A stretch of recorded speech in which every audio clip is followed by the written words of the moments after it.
दोस्तों, दुनिया के कई ऐसे रहस्य हैं जिन पर से अभी पर्दा उठना बाकी है। आज तक बरमूडा ट्रायंगल में जहाजों के डूबने का रहस्य बरकरार है। असम में जतिंगा नाम का एक गांव है जहां हर साल हजारों पक्षी आकर आत्महत्या कर लेते हैं। कोई आज तक ये पता नहीं कर पाया कि आखिर क्यों हजारों पक्षी ऐसा करते हैं। रहस्यों की इस कड़ी में एक कड़ी है ईवीएम, अपनी इलेक्ट्रॉनिक वोटिंग मशीन।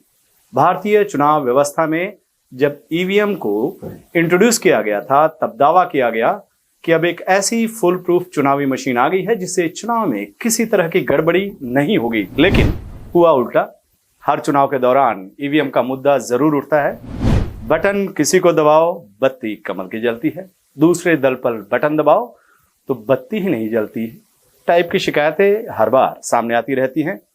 अभी उत्तर प्रदेश चुनाव के दौरान आपने देखा होगा कि कैसे रात के अंधेरे में अधिकारियों को प्रशिक्षित करने के लिए ईवीएम को ले जाया जा रहा था। ये अधिकारियों को प्रशिक्षित करने की दलील स्थानीय जिला प्रशासन की तरफ से दी गई थी। आपको याद होगा, बीजेपी विरोधी पार्टियों तो ईवीएम को लेकर इतनी अलर्ट थी कि कई मतदान केंद्रों पर उसके कार्यकर्ताओं ने शाम से लेकर रात भर पहरेदारी की ताकि ईवीएम नाइट वॉक पर ना निकल जाए। उनकी नजर इस बात पर थी कि कोई बाहरी ईवीएम रात के अंधेरे में स्ट्रांग रूम में कैद अपने दूसरे साथियों से मिलने के लिए न पहुंच जाए। देखा जाए तो विपक्ष की ये शक बेवजह नहीं है। दरअसल 19 लाख से ज्यादा ईवीएम पिछले 2 सालों से परमानेंट घुमक्कड़ी कर रही हैं। घुमक्कड़ी मतलब किसी को उनके बारे में कुछ नहीं पता है। वो ईवीएम कहाँ है, किनके अंडर में है, कहाँ उनको रखा गया है, उनका क्या इस्तेमाल किया जा रहा है, किसी को कुछ नहीं पता। अब यह मामला कर्नाटक विधानसभा में उठा है।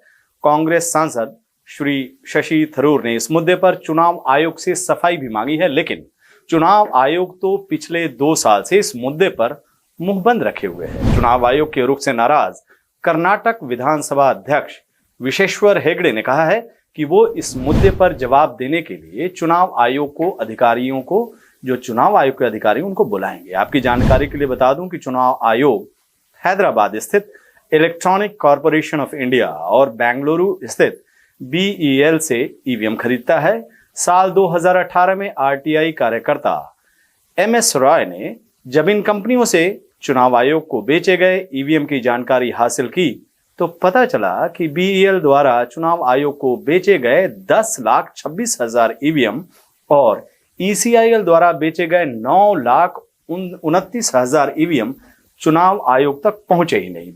बीच रास्ते में 19 लाख से ज्यादा ईवीएम गाड़ी से उतरकर हवाखोरी पर निकल गए। इस जानकारी के आधार पर आरटीआई कार्यकर्ता एमएस रॉय ने साल 2018 में ही बॉम्बे हाईकोर्ट में एक जनहित याचिका दाखिल करके चुनाव आयोग को कटघरे में खड़ा किया। लेकिन चुनाव आयोग तो चुनाव आयोग है। मोदी जी के राज में उसे एक नया नाम भी मिल गया है। अब तक उसने इस मामले में कोई ठोस जवाब तो नहीं दिया है। मालिक की संगत का असर है। मोदी जी सवालों से बचने के लिए प्रेस कॉन्फ्रेंस ही नहीं करते हैं। उन्हीं की राह पर चलते हुए चुनाव आयोग साल 2018 से टाइम पास कर रहा है। वैसे इस बार कर्नाटक विधानसभा अध्यक्ष विशेश्वर हेगड़े ने इस मसले पर कड़ा रुख अपनाते हुए कहा है कि अगर बीएल यह दावा कर रहा है कि उसने इतनी संख्या में ईवीएम बनाए हैं तो चुनाव आयोग को यह स्वीकार करना होगा कि उसे इतनी संख्या में ईवीएम मिली है। अगर उन्हें नहीं मिली है तो यह धोखाधड़ी का मामला है। ईवीएम को लेकर इस तरह की धोखाधड़ी का आरोप नया नहीं है। मोदी जी के राज से पहले खुद बीजेपी ईवीएम को कटघरे में खड़ा करती थी।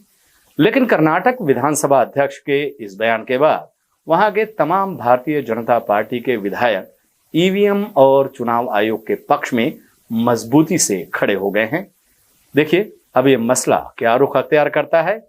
गायब हुए 19 लाख से ज्यादा ईवीएम का सच सामने आता है या फिर ये मुद्दा भी दुनिया के अनसुलझे रहस्य के तौर पर दर्ज होता है। यह जानने के लिए कुछ और वक्त का इंतजार कीजिए। नमस्कार।